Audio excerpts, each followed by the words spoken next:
The views and opinions expressed on this program are those of the producers and the individuals appearing on this program and do not necessarily reflect the views and opinions of the staff of the Sun Prairie Media Center, its members or underwriters, the board members of the Media Center Commission, Charter Communications, TDS Telecom, or the staff and elected officials of the City of Sun Prairie.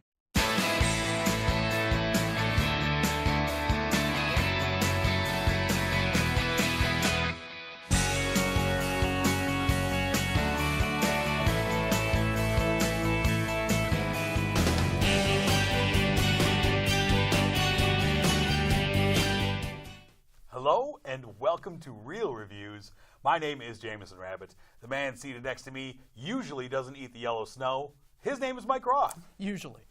Sometimes it's a bad idea. Sometimes you just, Gotta live dangerously, Mike. You gotta live dangerously. Don't do everything people tell you not to do. Fight the power. Fighting the power by eating the yellow snow on a rare occasion. Oh my gosh, it hurts to laugh, but that's good. So this week we have a bunch of different movies, and really only one that we both saw. So it's gonna be a lot of solo reviews until we get to the end. Yeah, you have overwhelmingly the majority. You had the nice. Like I said, we had the Wisconsin Film Festival last week, and just a minute. It was great. It was a great festival as always. Huge turnout. Some of the best films that I've seen at the film fest, like consistent. I didn't see a dud the entire time. I saw a lot of movies.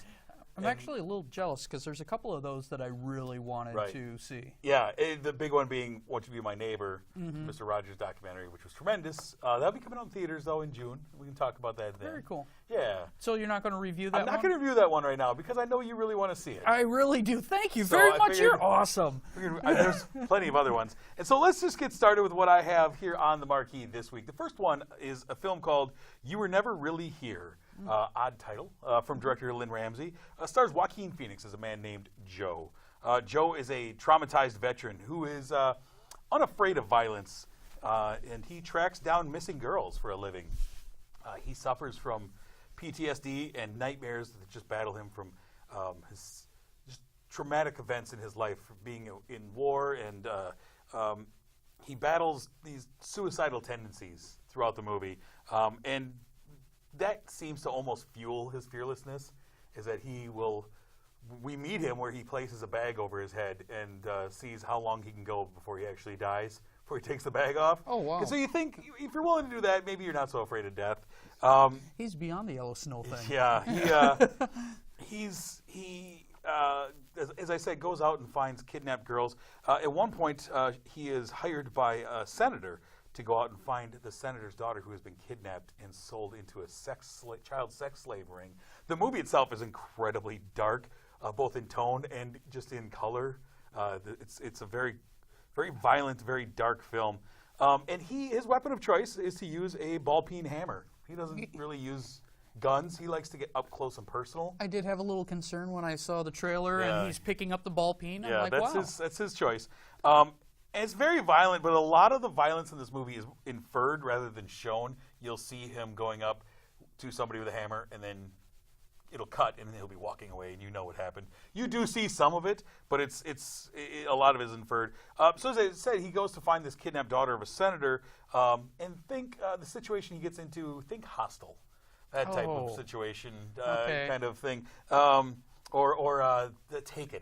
Like, Taken is a good one. Where he walks in like, oh no, what's going on around here? This leads to this really sick, depraved world, and people in that world that want Joe dead because he is somehow infiltrated. And this movie itself is just this quiet, dark study of the mentality of Joe and kind of his single-mindedness in preparing to be a killer. Like I said, it feels at first like he doesn't have a conscience, and then you start to realize that just horrible things are kind of fueling him, and that to him it feels like he doesn't have any other purpose in life other than to bring violence on people. He kind of picked a good group of people to show some of that violence for. And Joaquin Phoenix is tremendous in this role, and his character of Joe just kind of blends into the background in a lot of moments. He just looks like a regular guy, even just having the name Joe, like just the most common thing. He's like, he doesn't have a cool name, you know. Yeah. And the movie, it feels like the story kind of blends in, too. It takes him and blends in. The director, Lynn Ramsey, really, the thing I like about this movie is that she never really takes time in this movie to stop and make sure that the audience is along for the ride and knows what's going on. She's like, look, you're either in or you're not. Not a lot of dialogue. It's a real quiet film. Okay. And it's up to you to try and figure out kind of his mental state and how far over the edge he is. And a lot of it is really like dreamlike, especially because there's a lot of like flowing Dream from or nightmare? Well, nightmare too, because a lot of it is flowing in and out of these memories of his, and sometimes you're not quite sure if you're in the memory or if you're in lifetime right now. And so it's kind of this really weird flick, but Joaquin Phoenix is excellent in this movie. Is this going to be something slated for a more major release? I think so. Okay. I mean, I don't think it's going to be a nationwide, but a more limited. But yes, it is slowly rolling out right now. So it's a movie that I really, really enjoyed, and this kind of goes right up my alley with these real quiet, dark, brooding flicks. I gave it 4 stars. I think it was a lot of fun. Terrible word for that. But it's so much fun. It was a movie worth seeing, especially if you like Joaquin Phoenix. He's really good in this. So, You Were Never Really Here, 4 stars. Check it out. Very cool. What do you have, sir? I have the big horror movie that is out right now, based not on a Hasbro game this time. Yeah, it's weird. I'm talking about Truth or Dare. So, essentially, it is your typical Blumhouse film. Now they are actually calling it Blumhouse Truth or Dare, which I find really weird because Blumhouse makes the majority of the horror movies anyways. You don't have to announce it. But anyhow, so what you have is a group of friends go to Mexico for spring break. They're all college kids, and one of the ladies, she's kind of alone, and she picks up a stranger at the bar. They want to keep the party going after the bars close, and so he takes them to like an abandoned shack in the middle of absolutely nowhere. Not a shack, it's an old church or something of that nature. And he wants to play the game Truth or Dare. Ooh, who doesn't? It sounds really harmless until they ask him to tell the truth, and the truth is he brought them all there to play this game and slowly die. And he feels like if they're dying, he won't die, so he takes off. And they don't, of course, believe him. They're drunk in Mexico, and they're like, ha, that's unbelievable. But little clues keep coming up. That reminds our main character, Olivia Barron, who's played by Lucy Hale, that this game is totally real and their friends are dying if they do not complete the challenges. The game goes in order, a lot like a lot of other horror movies that I've seen, where it goes to one person, and then right back around if people survive.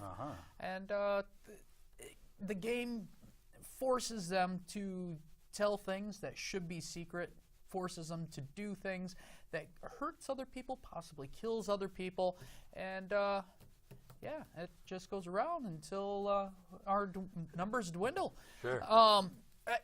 The movie, not that much originality. I've seen a lot of movies that are a lot like this, but it has a nice pace to it, really bad acting, but it was fun. I can't really say that it was a good movie. It really wasn't a bad movie either. Can you answer a question for me without answering it really? Sure. But do they reveal what's the driving force? Yeah, and a lot of movies that are like this, it's a hokey, stupid thing that you're like, oh, yeah, you were just kind of fishing because you really wanted to play the Truth or Dare game, but you didn't have really a good idea, so let's just say it's a demon, okay? Gotcha. All right, sweet. Okay, fair. That's sadly what I was expecting. Yeah, and so, again, for originality, this really goes nowhere. It felt a lot like Final Destination. Yeah. A few other movies that I've seen. I did like the creepy Black Hole Smiles, which is one of the reasons why I was looking forward to this. Black Hole Sun, it's a classic. Yes, I love that video. But it really didn't strike a chord of terror in me at any point. It's fun. It's your basic fun Blumhouse horror movie that's out there. It's not funny. It's just a horror movie, and that's it. And so I gave it just a horror movie score of 2.5. Yeah. If you love horror movies, This is one of them. This will be up there for you if you're just interested in the Black Hole Smiles like I was. Go watch the video. It's only 3 minutes long. Exactly, right there, and it's free on YouTube. That's a good song. You don't need red YouTube for YouTube that. Red, yeah. Go watch some Soundgarden videos instead. 2.5 stars, not so good. Well, that's not that bad either. It true. is so mediocre. It is super mediocre. Almost the definition.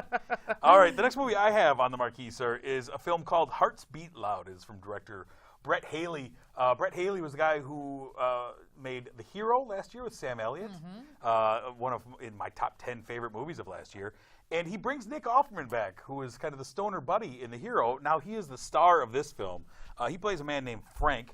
He is a record store owner who he's struggling to keep it above water. He's going to be closing soon. He has a daughter played by Kiersey Clemons, who she plays Sam. We know her from Dope. She was digging Dope, right? Love her. I was just talking about that movie yesterday. Yeah, she's so good. And she's given a lot to do in here because she's a star, which is great. But Kiersey Clemons is Sam, his daughter. She is about to go off to college to be a doctor.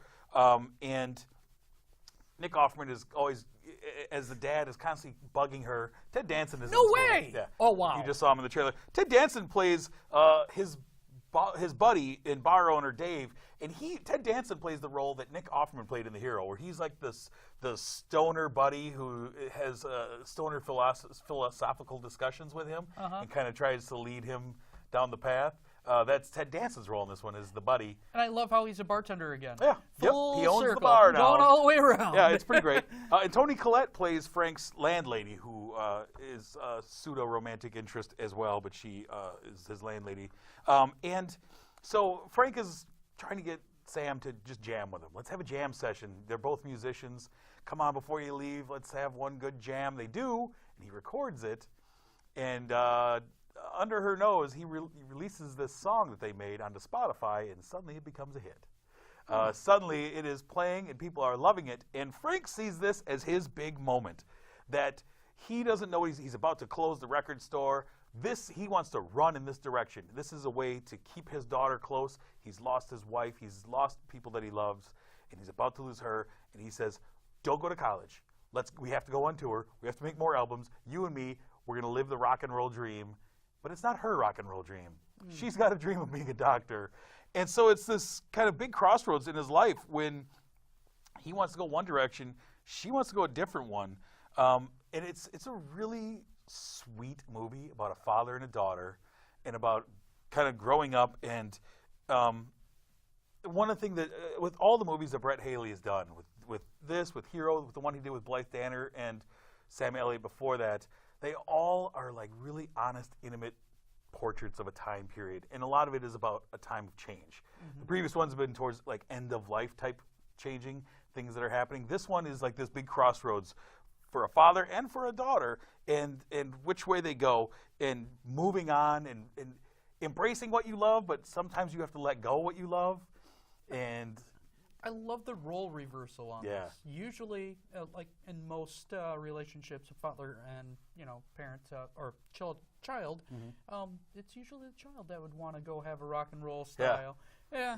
Yeah, and she's kind of like, I don't have time for that. She also has a girlfriend played by Sasha Lane, who plays Rose. I loved her last year in a little movie called American Honey with Shia LaBeouf. It was the first movie that she'd really done. She was great. She plays Sam's girlfriend in this one, who's also kind of a driving force for her. And it's great. It doesn't get hokey. It feels real. Like it feels like actual conversations that parents and kids would have with each other without getting too goofy. Lots of music. They perform a lot of songs in this movie, and so that I really enjoyed. I really dug this movie. I enjoyed it quite a bit. My only thing was I didn't love Toni Collette in this movie. I thought she, as a landlady and then love interest, she was the only one in this film that felt like she was kind of phoning it in a little bit. She didn't seem quite as into it as the rest of the cast. Was she on often? She was. She would kind of pop in and out as the movie went along. She was a steady role in this movie. So that was kind of distracting to me because I just thought that she kind of stood out in this cast of people who were living this part. And she was just kind of there. But I hedge on this movie. I end up giving it 3.5 out of 5. Heavy towards the 4 end of the scale. Very cool. Really enjoyed this movie. Nick Offerman was great in this. He's a pretty fantastic actor. He is. Really is. Underrated with what he's capable of doing. I think he's building steam. He gets really popular online, Right. and he has a huge following, Yeah. especially with his Parks and Recreation. Right. But then he's been doing tours quite frequently, and But people as are an finding actual, he's a talented as an individual. actual actor, I think he's really underrated. Everyone loves his Ron Swanson. Yeah. And everyone loves, he's an actual woodworker, and he's got that show that he does, and he's a great comedian. Yeah. But he's got real acting chops, and he proved it in this. He's a talented guy. He is. Those talented guys. It's too much. Too much. What's the last movie we have on the marquee, sir? This will be the big one, and when I say big, I mean really Oh. big. See what I did I there? did. Well, I'm talking about Rampage, the new Dwayne Johnson movie, directed by Brad Payton, who did San Andreas, which is a movie I believe we both thought was a lot of Yes. fun a while ago. Big, dumb fun. Totally stupid, and here we're doing it again. Where this is all based on a Midway video game from the late 80s, Rampage. Of course, the original video game did not have a story, but now we do.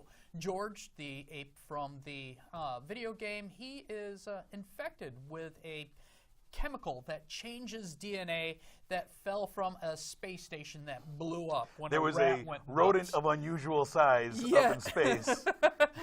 There was, and it killed everyone.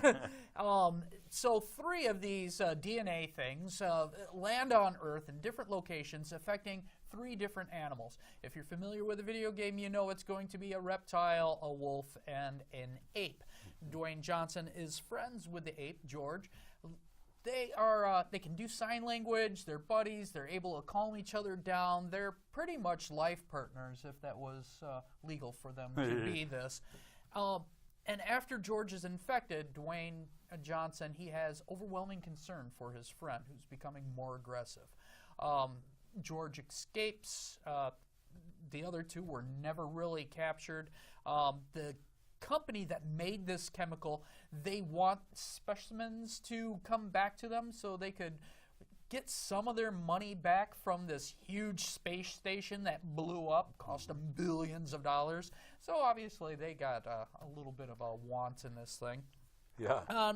And also you have the government, which we do not know what wing it is. It is headed. Just the government. It is headed by Jeffrey Dean Morgan, who plays Harvey Russell. He plays the exact same character he became popular with on the Walking Dead series, Yes. which honestly is the last series I kind of gave up on the show, and it's because of his shtick. Because of Negan.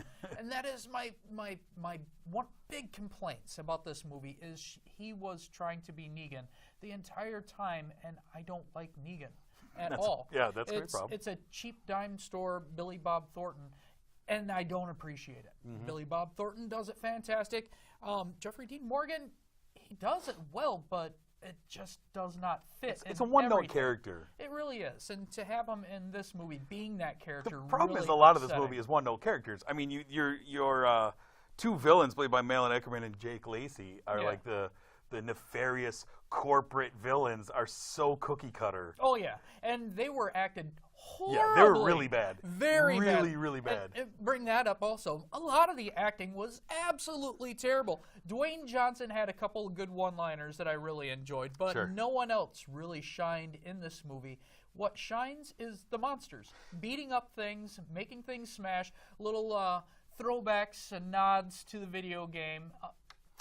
That's Here's my about it. issue with this, though, is when you reference the video game, is the video game I loved because the video game was these giant monsters basically just you get points for destroying things. Yeah.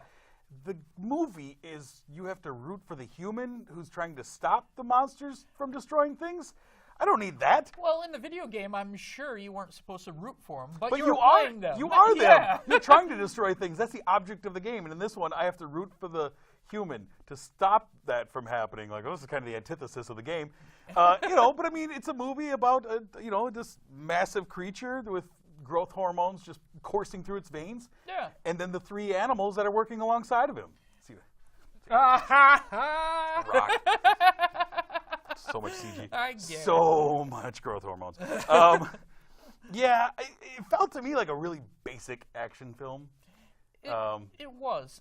The story was just nothing. No, the story was not what you came for. Yeah. I did like how they did the monsters immensely, though, and they did. I thought the CGI was really, really well done. Yeah, and they didn't concentrate just on CGI. Every once in a while, they'll scale back and use some practical special effects, and I enjoy that. It makes it more realistic when you put in something that's not the same thing over and over again. So when they went out and smashed things, I thought it was choreographed really cool. I liked how every once in a while they'll do something that they did from the video game, like pick up a character and drop them like a grate into their mouth. Yeah, yeah. I liked how you had the military just shooting wildly at them from the ground, just like it did in the video game. Yep. I thought all that stuff, cheesy. It's a shot in a barrel, easy please for me, but they did it, and I enjoyed that immensely. See, I would have preferred this movie even if they did it without the human element, and we just got these characters wrecking shop, and we're following George around, and I thought that kind of would have been fun because it just felt like, obviously, you have The Rock in here. He's the star of the movie. Yeah. And it felt like it's not even believable for me to think that The Rock is holding his own against these things. No. He's just running around, and it feels like 80% of his dialogue is just him yelling, George! George! And he's not a great runner, too. No. And he had to run a lot. Yeah. But he runs like a really large guy. He does. You don't want him to catch you, but, he's not going to catch you. I just, between that and just the really, really hokey bad guys, like, if you're going to do this, have an interesting bad guy. Yeah. And I thought the bad guys were just super lame and had no motivation for what they're doing. Yeah. And so what I was hoping for was just a really fun, crazy movie. And I thought I got like just a base level action movie out of this. I wanted so much. I wanted San Andreas. I wanted San Andreas was too. a blast, and I've rewatched San Andreas probably 4 or 5 times. It doesn't get old. It's another one of those movies I need to rewatch. That's in my collection of saran-wrapped movies. Yeah. Yeah, I mean, that one, it's dumb, but it works for me. Yeah. This one didn't work as well for me. This one, it didn't provide the fun that I wanted out of it. That's fair. I mean, because in San Andreas, and just to bring it up, you should watch this Yeah. movie. It had a dumb story, but there's enough dialogue. The dialogue was good, the action was good, and it went back and forth. Where this movie, the only saving face, I think, was the monsters doing cool things. Right, and that's cool. But I've seen big monsters doing things, Yeah. especially lately, a lot. Yeah. And so that kind of only goes so far with me. Yeah, I don't know. What did you end up giving Rampage? I give it a 3. I thought it was a hair above mediocre. Yeah. It's not strong into 3, but it's there. I had fun. Okay. I go the other way. I think it's a shade under mediocre. I give it a 2. Yeah? I really wanted more fun out of this. Yeah, unfortunately, I didn't get the fun that I wanted. Actually, have empathy for you on this one. It's kind of a ho-hum movie for me. So, sir, this week we're talking about big apes in movies. There's been a ton of these before. Yeah. But there's one that was one that we haven't covered, even despite all the King Kong talk and stuff. We're talking about Mightyjoyoung. Now, interestingly enough, yeah, this has happened before. You and I both saw a different version of Mightyjoyoung because there are two. I'm going to be talking about the 1949 version. There was another made in '98 that stars Charlize Theron, which I did not care for. I was very happy not to watch that. But the '49 version is directed by Ernest B. Schoedsack. Now, Ernest B. Schoedsack worked on the 1933 King Kong movie. He was an uncredited assistant director on that film. And this 1949 Mightyjoyoung was supposed to be the unofficial sequel to that. And then they just didn't make that. They made something else. But it is about a young girl named Jill. She got an ape as a baby. The ape grew up and went off into the wilderness. There's a man named Max O'Hara, who's this big showman, who makes a deal with her to, if she lets him have Joe to put in his show, he'll take care of her and all this stuff. The movie, for its time, has great stunts and great interaction between Joe and real people.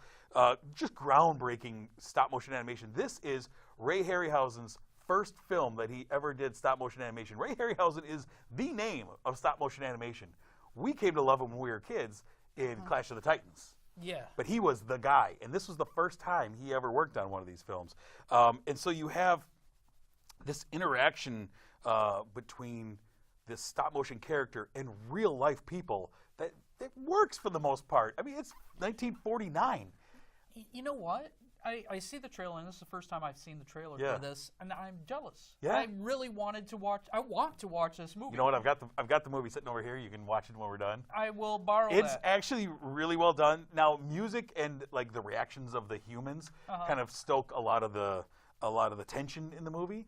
But Joe looks real enough and interacts enough with the people to make it entertaining. And I'm trying to put myself in the mindset of it's 1949.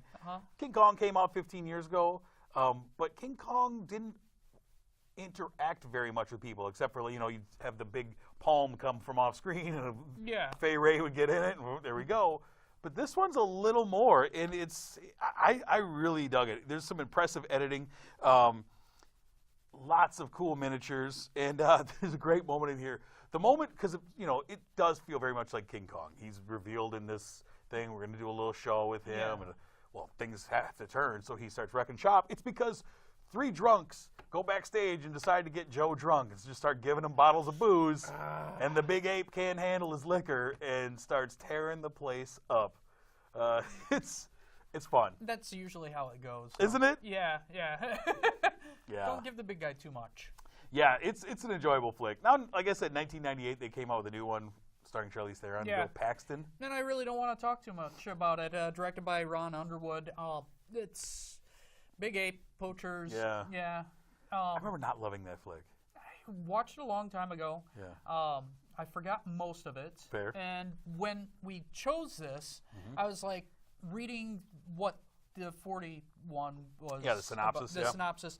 It didn't feel like it matched up with Rampage. It just felt like a friendly guerrilla movie where we're looking for my growing one.